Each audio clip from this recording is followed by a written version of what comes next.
అగజానన పద్మార్కం గజాననమహర్నిశం అనేకదం తం భక్తానాం ఏకదంతముపాస్మహే.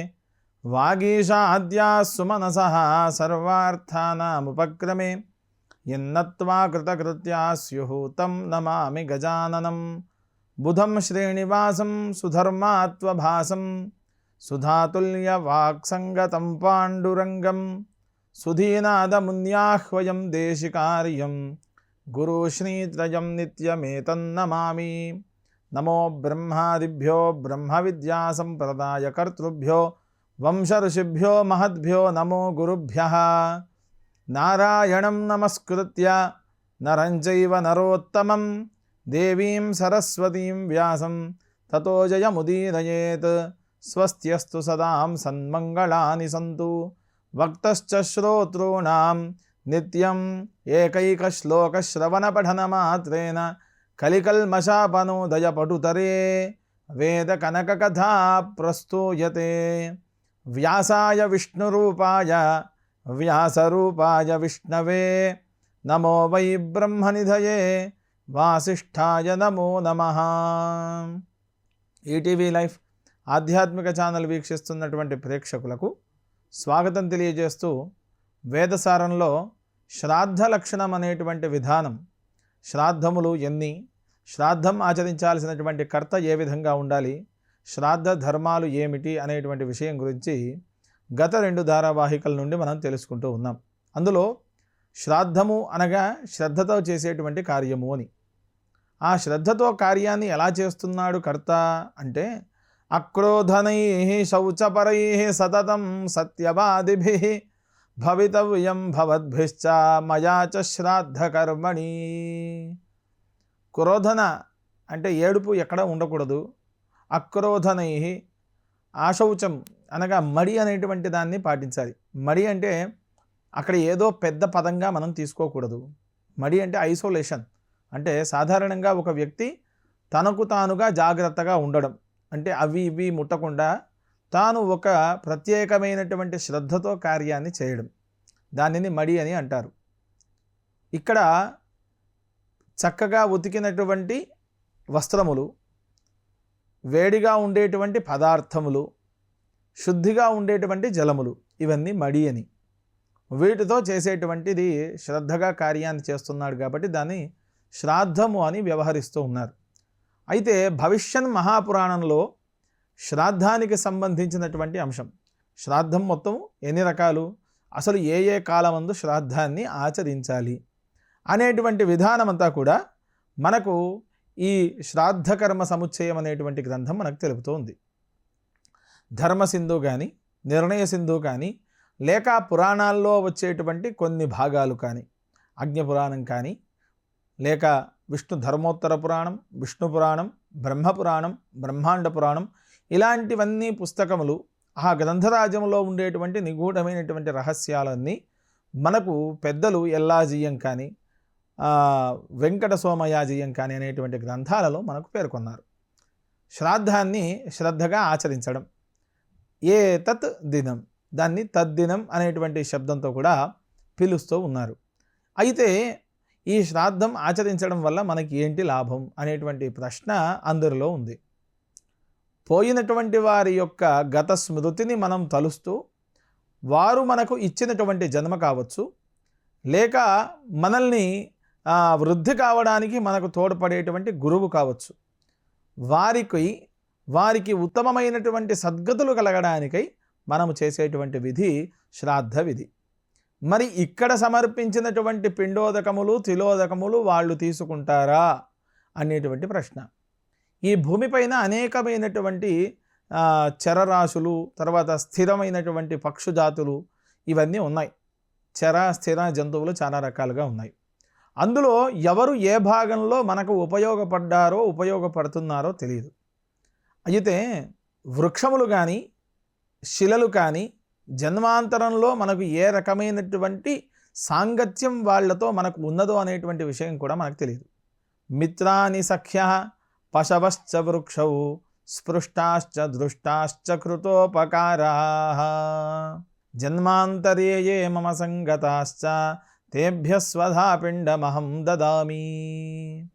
మిత్రులు, మిత్రాణి సఖ్య, సఖులు, పశువులు, పశవశ్చ వృక్షవు, మనము నాటినటువంటి వృక్షములు, స్పృష్టాశ్చ, ప్రేమతో మనం దగ్గరికి తీసుకొని వీడు నాకు పుత్రుని వలె ఉన్నాడే, వీడు నాకు తమ్ముడి వలె ఉన్నాడే అని చెప్పేసి ప్రేమగా తాకినటువంటి ఆ పదముకు వారు మన మీద చూయించేటువంటి ఆప్యాయతకి. దృష్టాశ్చ, ప్రేమతో కొంతమందిని మనం చూస్తూ ఉంటాం. కృతోపకారా, మనకు ఉపకారం చేసినటువంటి వాళ్ళు, మన అభివృద్ధిని కోరుకునేటువంటి వాళ్ళు.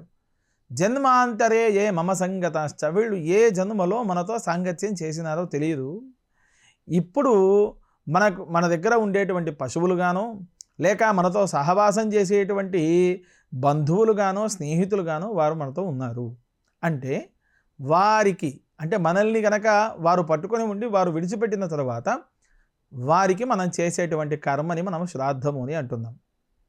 శ్రద్ధయా ధీయతే శ్రాద్ధం హలీకాహి పితరః ఓష్మనో వ్యావృత ఉపాస్తే ఊష్మభాగాహి పితరః.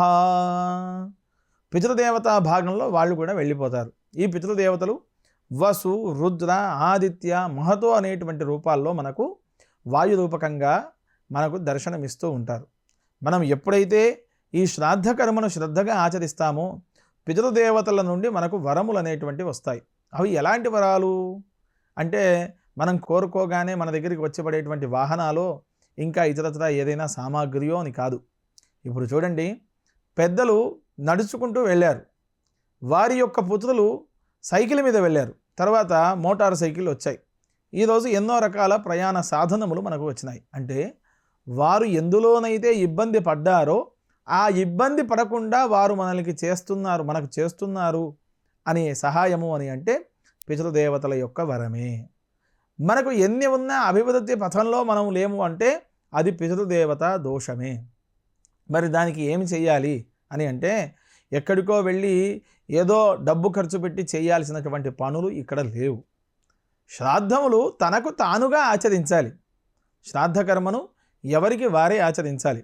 అలా ఆచరించినట్టయితే వాడు శుభమైనటువంటి మార్గంలో ప్రయాణం చేస్తాడు అనేటువంటి అంశాన్ని మనకు నాగరఖండం స్కాంద పురాణంలో చెప్పినటువంటి అంశం. ఈ శ్రాద్ధములు మొత్తం ఎన్ని రకాలు, శ్రాద్ధాలు చేసేటువంటి కాలములు ఏమిటి అనేటువంటి ప్రశ్నకు సమాధానం ఈ రకంగా ఉంది.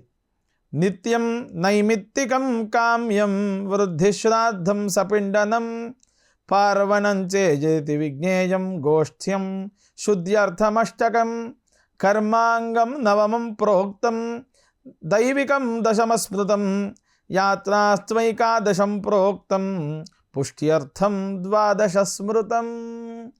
విశ్వామిత్ర స్మృతిలో ఈ యొక్క శ్లోకం ఉంది, ఈ ఆధారం అందులో ఉంది.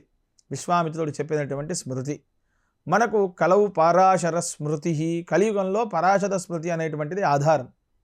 విశ్వామిత్ర స్మృతి కానీ కౌశిక స్మృతి కానీ శ్రాద్ధాదులు అంత్యేష్టి విధానంలో మనము చేసేటువంటి విధానాలన్నింటినీ మనకు సూచించేటువంటి గొప్పదైనటువంటి గ్రంథం. ఇది భవిష్యను మహాపురాణాంతర్గతమైనటువంటి గ్రంథం. ఆ భవిష్యను మహాపురాణంలో విశ్వామిత్రుడు చెప్పినటువంటి అంశం నిత్యం నైమిత్తికం కామ్యం వృద్ధి శ్రాద్ధం సపిండనం. నిత్యము, నిత్య శ్రాద్ధము అంటే ప్రతిరోజు శ్రాద్ధాన్ని ఆచరించాలా అనేటువంటి ప్రశ్నకు సమాధానం అక్కడ ఏమిటి అంటే ప్రతిరోజు పితృదేవతలను ఉద్దేశించి మీరు తినేటువంటి అన్నంలోని కొంత భాగాన్ని దూరాన ఉండేటువంటి పశువులకు వేయండి. ఎలాంటి పశువులు అవి అని అంటే శ్వానౌ శ్యామశాబాబౌ వైవస్వత కులోద్భవౌ తాభ్యామన్నం ప్రదాస్యామి స్యాతాం మేత అవహింసకౌ పిపీలికాః కీటక పతంగాద్యాః రుభుక్షితాః కర్మణి బద్ధబంధాః భయంతు తే తృప్తిమిదం ప్రయాంతు తేభ్యో నిసృష్టం సుఖినో భవంతు. మన భారతదేశంలో ఉండేటువంటి ఆర్ష విజ్ఞాన సాంప్రదాయం చెప్పేటువంటి గొప్పదైనటువంటి మాట ఏమిటి అంటే లోకా సమస్త సుఖినో భవంతు అని అంటున్నాం. ఇక్కడ లోకా సమస్త సుఖినో భవంతు అంటే ఎవరికి దొరకాల్సిన ఆహారం వాళ్లకు దొరికితే వాళ్ళు ఇంకొకరి పైన పరాన్నజీవిగా బతకరు. ఇంతే. కాబట్టి మనం తినే దాంట్లో కొంత భాగాన్ని పశువులకు వేయమన్నారు. అది ఎలాంటి పశువులకు వేయమన్నారు అంటే శ్వానవు, ముందుగా కుక్కకు వేయమని చెప్పినారు. ఎందుకు? అది కాపలాగా వస్తుంది. శ్యామశాబాబవు, అది ఎక్కడ పుట్టింది? వైవస్వత కులోద్భవవు, వైవస్వత అనేటువంటి కులములో అది పుట్టినది. తాభ్యామన్నం ప్రదాస్యామి స్యాతాం మే తావహింసకవు, దానికి కొంచెం భాగాన్ని అన్నాన్ని వెయ్యాలి. అదేవిధంగా పిపీలికా కీటక పతంగాద్యా రుభుక్షితా కర్మణి బద్ధబంధా, కంటికి కనబడనటువంటి జీవరాశులు ఎన్నో ఉన్నాయి. అలాంటి జీవరాశులకు కూడా మనం అన్నాన్ని పెట్టాలి. మనం తినేటువంటి భాగాన్ని, కొంత భాగాన్ని ఏ గోడపైనో లేక దూరంగా ఒక ప్రదేశంలోనో వేస్తే చీమలు కానీ చిన్న చిన్న క్రిమికీటక పతంగాదులు వాటిని భక్షిస్తాయి. అన్నగత ప్రాణులు, వాయుగత ప్రాణులు, రసగత ప్రాణులు అని ప్రాణాల్లో అనేక రకాలుగా ఉన్నాయి. అలా వాయసానికి, వాయసము అనగా కాకులు, పక్షులు, పక్షి జాతికి కొంత భాగాన్ని, తర్వాత శ్వానం కుక్క జాతికి కొంత భాగాన్ని, అదే విధముగా పిపీలికాహ చిన్న చిన్న కీటకాలు ఏవైతే ఉంటాయో వాటికి కొంత భాగాన్ని అన్నాన్ని వేయమని చెప్పినారు. ఇలా తీసుకొని వెళ్ళి అలా వేస్తే చాలు. అలా నిత్య శ్రాద్ధాన్ని ఆచరించాలి. అంటే పితృదేవతలను ప్రతినిత్యము స్మరణ చేసుకోవాలి. వారి యొక్క స్మృతిని మనం ఎల్లవేళలా తలుచుకోవాలి. వారు ఈ విధమైనటువంటి ఇబ్బందిని పడ్డారు, వారు ఈ విధమైనటువంటి సుఖాన్ని అనుభవించినారు, వారు ఈ విధముగా కష్టాన్ని పొందినారు, ఆ కష్టము నుండి మనము ఉత్తమమైనటువంటి మార్గంలో పయనించడానికి మనకి ఈ విధమైనటువంటి నీడను వారు మనకు ఏర్పాటు చేసినారు.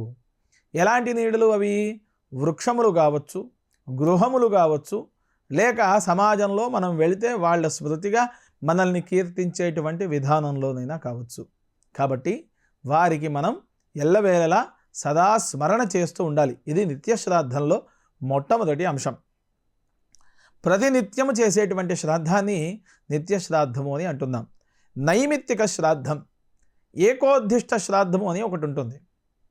ఆ ఏకోద్దిష్ట శ్రాద్ధాన్ని నిమిత్తకంగా ఆచరిస్తారు. అంటే వారు ఏదైనా కార్యానికి ముందుగా నిమిత్తమాత్రంగా తాను కూర్చొని పితృదేవతలను స్మరణ చేసుకునేటువంటి విధానాన్ని నైమిత్తిక శ్రాద్ధము అని అంటారు. ఈ నైమిత్తిక శ్రాద్ధాన్ని కొన్ని యుద్ధాలు, రణరంగాలకు వెళ్లే ముందు రాజులు చేసేటువంటి వాళ్ళు అని, తర్వాత జీవి గతించిన తర్వాత 11వ రోజు నాడు కూడా ఈ ఏకోద్దిష్ట శ్రాద్ధాన్ని ఆచరిస్తారు అనేటువంటి విషయాన్ని మనం గమనించవచ్చు. ఇలా నిత్యం నైమిత్తికం. మూడవ శ్రాద్ధం కామ్యం. మూడవ శ్రాద్ధం కామ్యశ్రాద్ధం. కామ్యశ్రాద్ధము అంటే మామూలుగా ఇప్పుడు జనాల్లో భాష వాడుకలో ఎలా పడిపోయింది అంటే, కామ్యము అనగా అది ఏదో పనికిరానటువంటి, వినకూడనటువంటి పదముగా వెళ్ళిపోయింది. కామము అన్నా, కామ్యము అన్నా స్వమనోరథం. ఒక పుస్తకం పైన ఆశ ఉంటుంది, అలాంటి పుస్తకాన్ని వీడు అధ్యయనం చేయాలి అనడం కామ్యం. ఆ పుస్తకంతోనే తాను జీవనాన్ని సాగించుకోవాలి అనుకోవడం కామ్యం. లేదా ఒక గృహ నిర్మాణం చేసుకుంటాడు, ఆ గృహములో ఏదైనా ఒక వస్తువు తాను తెచ్చి పెట్టుకోవాలి అనేటువంటిది కామ్యం. లేక ఎవరితోనైనా సహవాసం చేద్దామనుకుంటాడు, అలాంటివన్నీ కామ్యములు. స్వమనోరథాలు ఎప్పుడైతే వృద్ధి కావాలి అనేటువంటి ఆలోచనతో మానవుడు ఒక కార్యాన్ని తలపెట్టినప్పుడు చేసేటువంటి శ్రాద్ధం కామ్యశ్రాద్ధము అని. ఇక్కడ మనం మొత్తంగా ఆలోచన చేయాల్సినటువంటి అంశం ఏంటి అంటే, ఏ కార్యాన్ని చేసినా మన పెద్దలను తలవకుండా చెయ్యొద్దు అనేటువంటి విషయాన్ని మనకు గ్రంథాలు చెబుతూ ఉన్నాయి. అలా ఈ కామ్యశ్రాద్ధం స్వమనోరథాలు అనేటువంటివి ఏవైతే ఉన్నాయో వాటిని వృద్ధి చేసుకోవడానికి ఏర్పాటు చేసినటువంటి శ్రాద్ధాన్ని కామ్యశ్రాద్ధము అని అంటారు. ఆ తర్వాత వృద్ధి శ్రాద్ధం. వృద్ధి అనేటువంటిది ఎక్కడి నుండి మొదలవుతోంది అని అంటే, మనం ఇంట్లో ఒక గృహప్రవేశం చేసుకుంటున్నాం, అది వృద్ధి. మామూలుగా ఏం చేస్తున్నారు ఇప్పుడు, గృహప్రవేశం అనగానే గుమ్మడికాయ కొట్టడం, లోపలికి వెళ్ళడం, హోమం చేయడం, పెద్ద పూర్ణాహుతి చేయడం. పూర్ణాహుతి ఎక్కడ చేయాలి, ఎక్కడ చేయొద్దు అనేటువంటి అంశాన్ని మనకు గ్రంథాలు చాలా అద్భుతంగా చెప్తున్నాయి. వెనకటి పెద్ద మనుషులు ఇలా చేసినారా అనే ప్రశ్నకు సమాధానం ఎక్కడిని అడిగినా మా పెద్దలు ఇలా ఏం చేయలేదు, మరి మీరెందుకు చేస్తున్నారు అని అంటే, కాలగర్భంలో అనేక మంది వస్తూ ఉంటారు, పోతూ ఉంటారు, కానీ ధర్మాలు మాత్రమే నిలబడుతూ ఉంటాయి.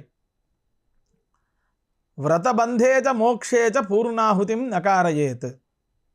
వివాహాది క్రియా సర్వే శాలాయాం వాస్తు హోమచ వ్రతబంధే చ మోక్షే చ పూర్ణాహుతిం నకారయేత్.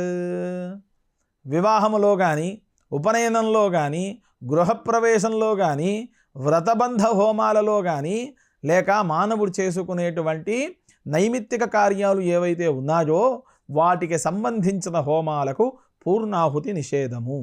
అలాంటి వాటికి పూర్ణాహుతి చేయొద్దు. ఎప్పుడైతే నీవు పూర్ణాహుతి చేస్తావో నీ కాలము 10 వర్షే వినశ్యతి, 10 సంవత్సరాల తరువాత నీకు వృద్ధి అనేటువంటిది ఆగిపోతుంది.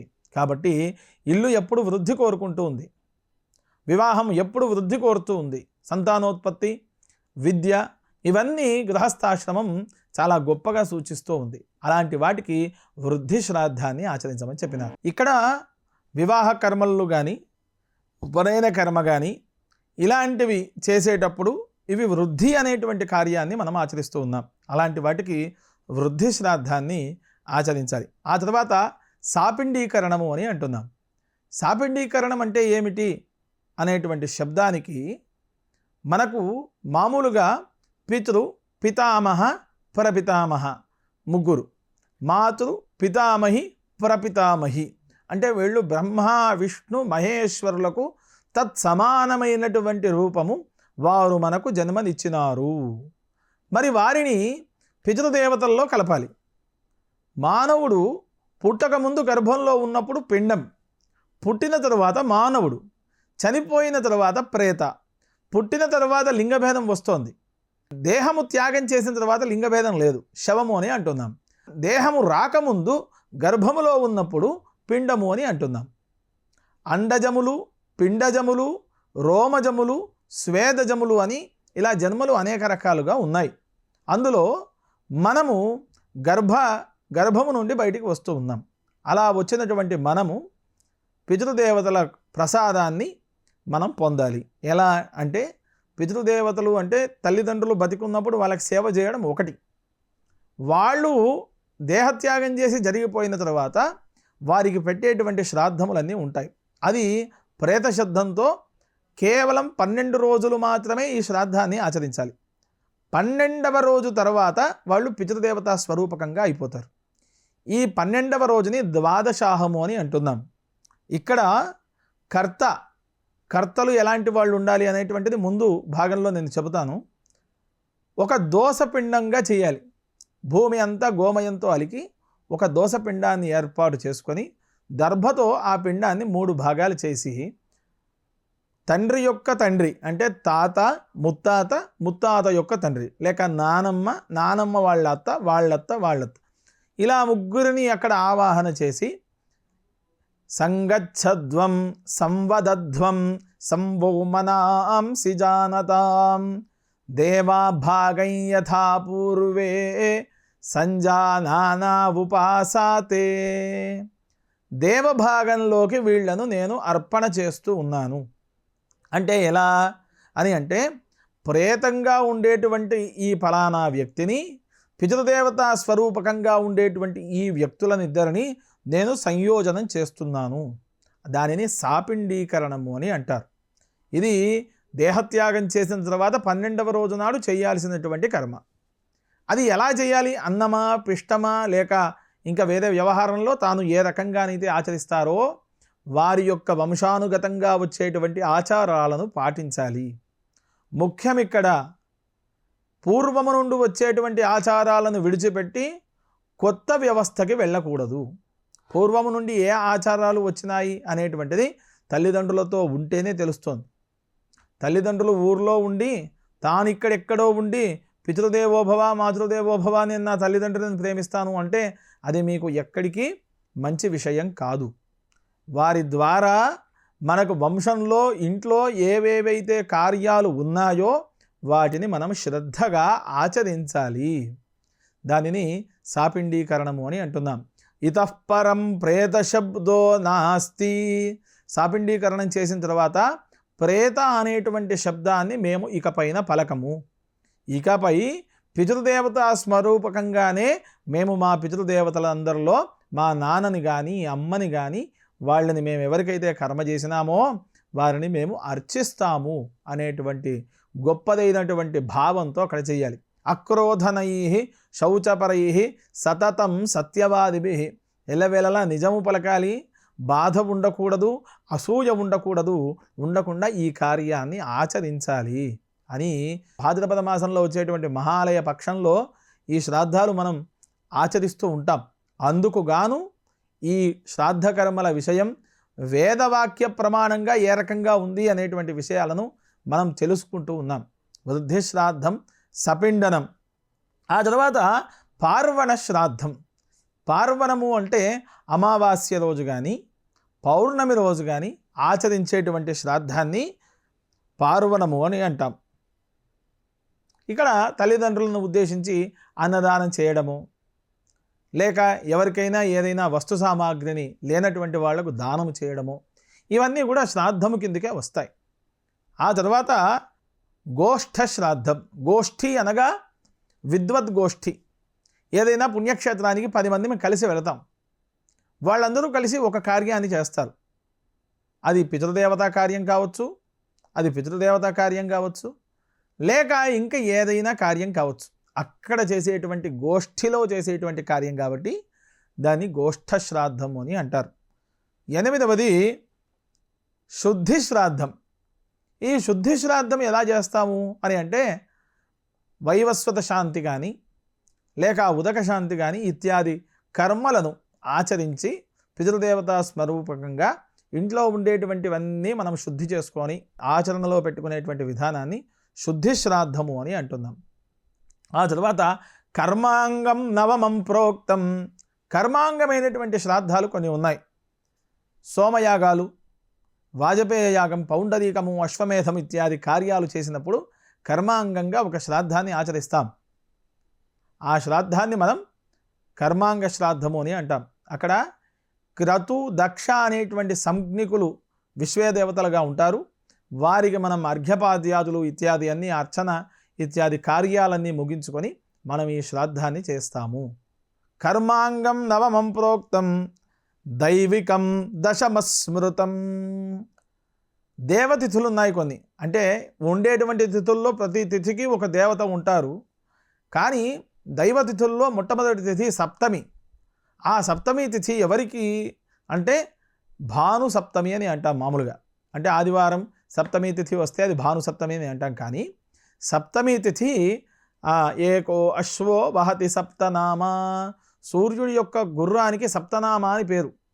సప్తమి తిథికి సప్తనామా అనేటువంటి పేరుకి ఆ సూర్య భగవానుడికి దగ్గరైనటువంటిది కాబట్టి, యమధర్మరాజు సూర్యుడికి సంబంధించినటువంటి వాడు కాబట్టి ఆ సప్తమి తిథి మొదలైనటువంటి తిథుల్లో ఆచరించేటువంటి శ్రాద్ధాన్ని దైవికము అని, తర్వాత దేశాంతరమైనటువంటి యాత్రలకు వెళ్ళి ఆచరించేటువంటి శ్రాద్ధాన్ని యాత్రా శ్రాద్ధము అని, శారీరక పుష్టి బలము అభివృద్ధి కోసం పితృదేవతా స్మరణ చేయడాన్ని పుష్టి శ్రాద్ధము అని, ఈ 12 విధాల శ్రాద్ధ లక్షణాలను మనకు విశ్వామిత్ర స్మృతి భవిష్యత్ మహాపురాణంలో తెలిసింది. ఇలాంటి శ్రాద్ధ సంబంధమైనటువంటి ఇంకా విషయాలు మనం వచ్చే ధారావాహిక ద్వారా తెలుసుకుందాం. స్వస్తి ప్రజాభ్య పరిపాలయంతాం న్యాయేన మార్గేణ మహిమహీషాః గోబ్రాహ్మణేభ్య శుభమస్తు నిత్యం.